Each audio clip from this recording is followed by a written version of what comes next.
Sex के regarding क्या myths या फिर सबसे ज्यादा क्या समस्याएं लोगों के बीच में उभर के आती है? सबसे बड़ी समस्या है कम्युनिकेशन का गैप। अगर हम ये इन्वायरमेंट कम्युनिकेशन के लिए ओपन कर दें, आपको ऐसा क्यों लगता है कि ये तो मम्मी को बताऊंगी तो हाउ दिस इज शेम। अक्सर महसूस होती है। अब क्या होता है कि हमें कुछ पता भी चला, ठीक है, बिल्कुल बिल्कुल। हम तुम भी स्कूल में सीखे, बिल्कुल है बिल्कुल ना, जी। और पहली बार इसके बारे में सीखे तो जोक के फॉर्म में सीखे। हाँ। अगर मैं आपको कहूं कि यार जी। मुझे और जानना है ये फीमेल ब्रेस्ट ऐसे क्यों होती है, लोग हम्म। ऐसे क्यों, आप क्या बोलोगे? वो वाली फिल्म्स देख ले, राइट। क्योंकि हमें तुम्हें भी ज्ञान वहीं से ही आ रहा है। वहीं से आ रहा है, बिल्कुल। एक वीडियो सही आएगी, बाकी सब 10 गलत हैं। 10 गलत है। और वो ब्रेन उन 10 गलत को जल्दी पकड़ता है, चाहे बच्चा हो चाहे बड़ा, क्योंकि वहां पे उनका हार्मोन जल्दी रिलीज हो रहा है कुछ अच्छा देख के। सबसे पहले तो sex is not a bad word, पहले तो ये समझेंगे। गाली इज अ बैड वर्ड, जी। And talking and doing it in a wrong way is bad. जब आप इतना ओपन कर दें, अगर आप 5-6 साल बच्चे को ये बताना शुरू कर दो कि ये आपके प्राइवेट पार्ट्स हैं, जी। ठीक है, तो स्कूलों में बताया जाता है गुड टच बैड टच, जी। यहाँ आपको नहीं छूना है, तो अगली बार अगर उसे कोई गलत बता भी रहा है तो किससे आके पूछेगा?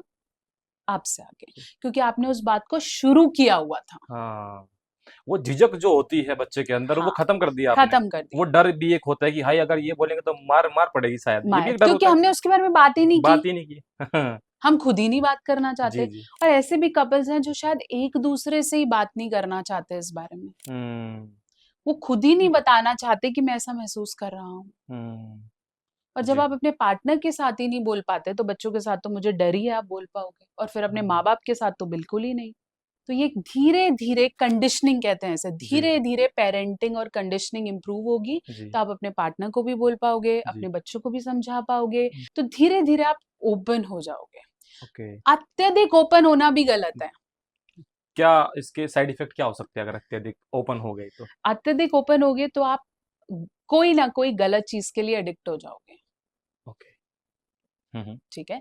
इसलिए बोलते हैं कि हर चीज एक बाउंड्री और एक मर्यादा में अति उत्तम है, ठीक है ना। जी। अगर आप अत्यधिक ओपन हो गए, आपके घर पे हर कोई बहुत ओपनली बात कर रहा है इसके हम्म। बारे में, किसी को दिक्कत नहीं है, फिर आप कोई ना कोई ऐसे एडिक्शन को पकड़ लोगे जो अत्यधिक होगा, जिसमें हम फेटिशेस की बात करते हैं, हम्म। किंग्स की बात करते हम्म। हैं, या घर का माहौल ऐसा है कि आपने अपने फादर मदर को करते हुए देख लिया है, तो वो बिल्कुल रोक लगाना, थोड़ा बिल्कुल। सा स्ट्रिक्ट होना, जी थोड़ा सा मर्यादा में जी। रखना जरूरी है, मतलब बैलेंसिंग होना चाहिए। बहुत चाहिए। एक, जब भी हम सेक्स की बातें करते हैं या उसके बारे में कुछ भी डिस्कशन होता है, तो एक ओरल सेक्स एक वर्ड जो है वो बार बार हाँ, सामने आता है। हाँ, तो हालांकि ये नेचुरल सेक्स तो नहीं है अगर देखा जाए तो, राइट। बट ये क्या है, क्या ये जरूरी है एक सेक्स जब इंसान कर रहा हो उसके लिए? क्या इससे कोई साइड इफेक्ट हो सकते हैं? ओरल सेक्स करने से मुंह का कैंसर हो सकता कैंसर होता है। है ना? ये क्या है, थोड़ा सा इस पे अगर 2 मिनट दीजिए आप। अच्छा।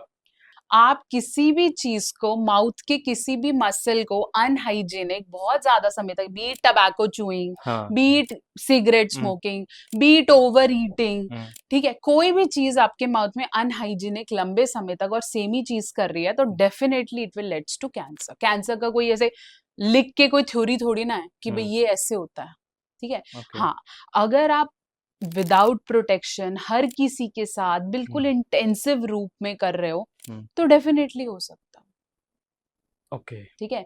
एचपीवी एक वायरस है जी। जो कि ट्रांसफर होता है और उस वजह से ये प्रॉब्लम होती है, इसलिए ओके। हम ओरल से मना नहीं करते। बट सबसे पहले जो चीज इंपॉर्टेंट है, आप पूछ रहे हो ओरल इंपॉर्टेंट जी। है या नहीं, जो चीज इंपॉर्टेंट है वो है फोर प्ले, ओके। ठीक है।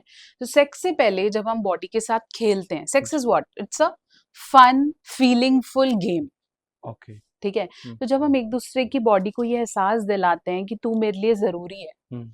उसी का एक एक्सट्रीम वर्जन इंटरकोर्स है। ओके। बहुत फनी लगता है ना जब हम्म। लड़के कहीं सोशल मीडिया पे ये बोल रहे होते हैं कि भाई मुझे तो मिल गई। हाँ। अरे अकेले तुझे मिली क्या, उससे भी तो मिला वही है, तो what is the victory in it that I got it?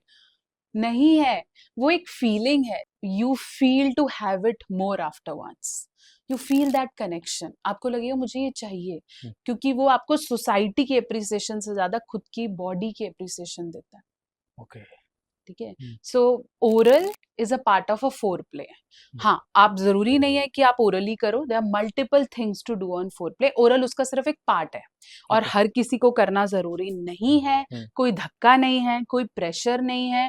आपको अच्छा लगता है, आप एक्सप्लोर करना चाहते हो करो, आपको नहीं अच्छा लगता आप मना करो, ये एक इसी में अगर आगे चले तो कुछ लोग कि हम लोग दोस्तों में भी यार बातें होती है या सुनने को भी मिलता है कि यार एनल सेक्स करने के लिए लड़की मना करती है हम्म, और लड़का बोलता है कि उसको करना है। करना है। ठीक है, क्या वो जरूरी है या इससे मतलब क्या है कि वो लड़की मना करती है, मैक्सिमम लड़कियां ऐसा हो, इसके पीछे का रीजन क्या है?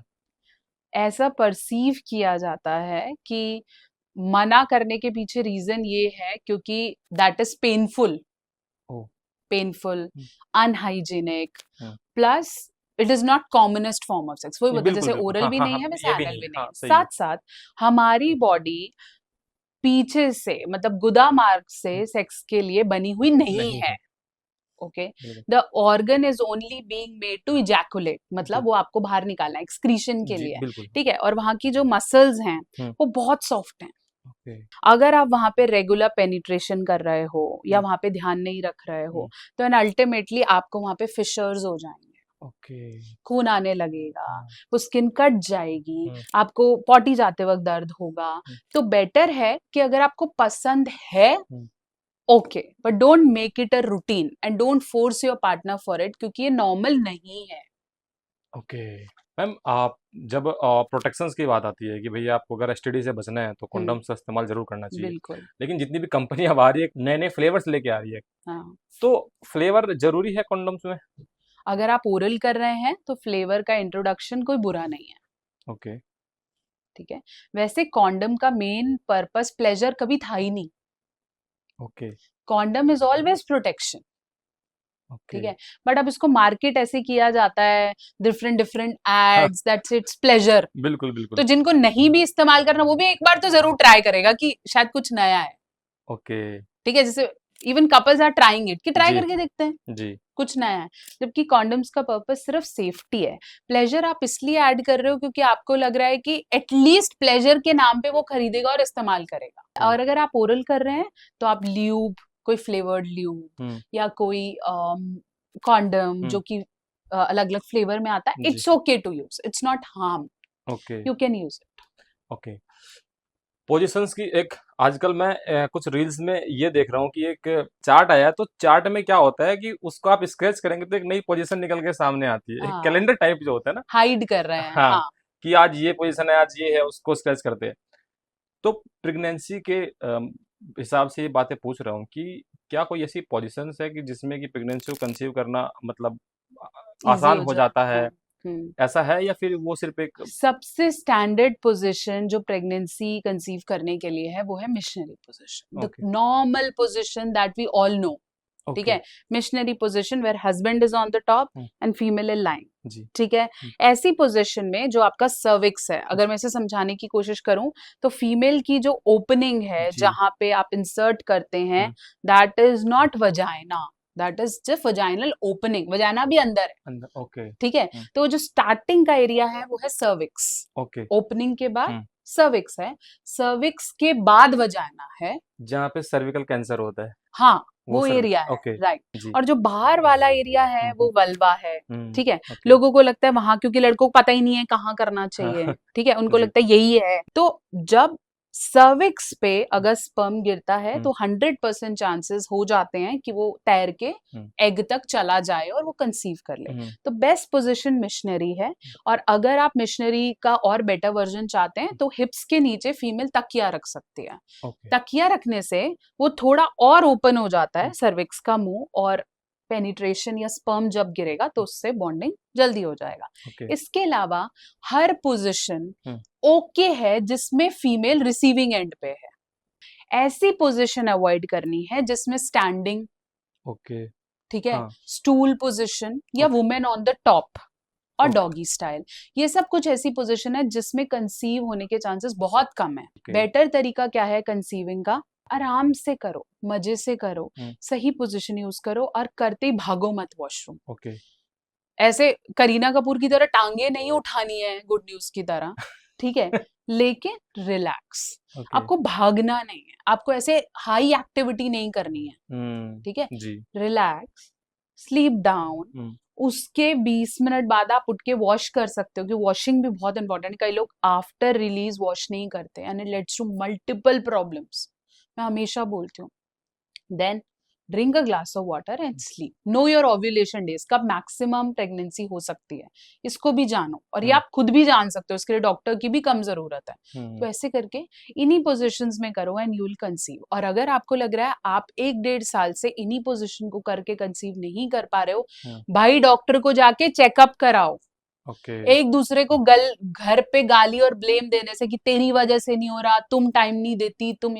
गो, get your blood test done and get your checkups done.